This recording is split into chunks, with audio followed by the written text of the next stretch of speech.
Hello বন্ধুরা, কি করো সবাই? কেরম আছো তোমরা? তো দেখো এখন আমরা রাঁধতেছি। আজকে রান্না হবে মাছের ঝোল। তো চলো কিভাবে মা রান্না করে আমি দেখাই, তোমরা দেখতে থাকো। আজকে আমি সারাদিন অনেক বিজি ছিলাম, কেননা ঘরে কালারিং কালার করতেছে। তো দেখো সাজা গোছারও টাইম পাইনি, এরকমই চলে আসি ভিডিও করতেছি। তো ঠিক আছে, তোমরা দেখতে থাকো।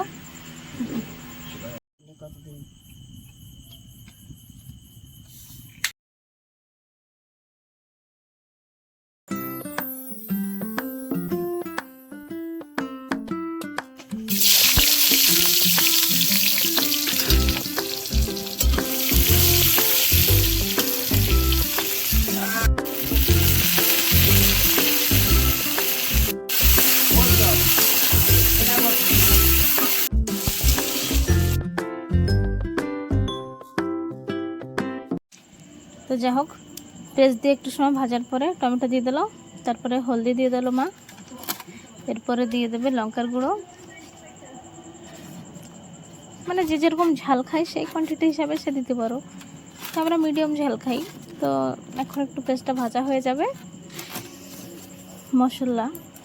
আর এখন আবার হ্যাঁ, আরেকটা বাটা দিতে হবে, জিরা ধনে বাটা। তো এটা একটু পরে দেবে, ভাজে বাটছিল তো মা, ওই জন্য তরকারির ঝোলা দিয়ে দিলেই হবে। তো যাই হোক, এখন ভাজার পরে এই মশলাটা জাস্ট এতে খালি হলদি, লবণ, লঙ্কার গুঁড়ো, টমেটো আর পেঁয়াজ, এটা ভালো করে কষানোর পরে তেল ছেড়ে দিলে জল দিয়ে দেবে।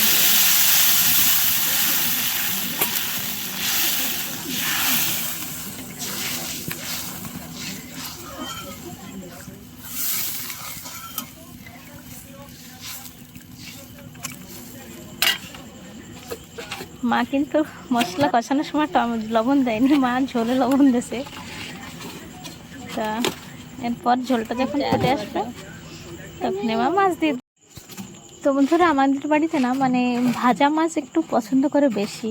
তো ঝোলের মাছ এক পিস খাইলে ভাজা মাছ পেটের পিসগুলো দুই দুই পিস করেও দিয়ে দেয় মা আমাকে কবে কবে। তো এখনো 4 পিস দিয়ে রান্না করবে, আর আমরা ভাজা মাছ খাবো একটা পিস। তো মায়ের জন্য ঘুরতেছিল, আর সকালবেলা কাঁচকলা আছে, তো কাঁচকলা আলু দিয়ে পাঁচ দিয়ে রান্না করবে, সেই আমার করছিল।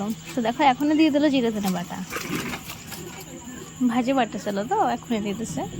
তো এখানে কিছু সময় ফুটানোর পরে রান্না হয়ে গেছে, খাওয়া হয়ে গেছে, তারপরে গরম গরম। আর আমি যে রেডি হয়ে চলে গেছি খাইতে, যাই সবার খাওয়া হয়ে গেছে। আমার ডাকছিল, আমি একটু বিজি ছিলাম, তার মধ্যে হাত মুখ ধুয়ে ওরা স্নানই করে নিছি রাত দিয়ে চলে আসছি, যে একটু কেন সারাদিন এই যে ঘরের কালার করছে, তো জিনিস সরাইছি, আবার গোছাইছি, অনেক কাম ছিল।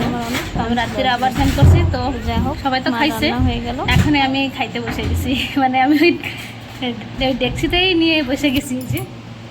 যে মাছ খাওয়া হয়ে গেছে, আধা খাওয়া। তো চলো, তোমরা এরকম রান্নাঘরে খাই দেখো, ভালো লাগবে। আর কেডা কোন জায়গার থেকে দেখতেছো কমেন্ট করে জানাও। ঠিক আছে, ভালো থেকো, টাটা।